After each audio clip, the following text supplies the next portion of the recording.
पाकिस्तान की कहानी एक फिल्म की तरह है जो 75 साल से चल रही है।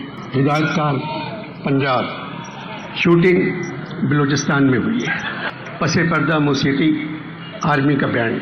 फिल्म का इंटरवल 1971 में होता है जब मशरक़ी पाकिस्तान बांग्लादेश बन गया। इंटरवल के बाद फिल्म एक मिली नगमे से शुरू होती है, ऐ वतन के सजीले जवानों। इसके बाद फिल्म का हीरो जो सिंधी है एक बढ़ई के पास जाता है और उससे कहता है एक ऐसा तख्ता चाहिए जिसको उल्टा न जाए। बढ़ई एक तख्ता बनाकर देता है जो 6 फीट चौड़ा और 4 फीट लंबा है, उसके दरमियान 3 फीट और 2.5 फीट का सुराख है।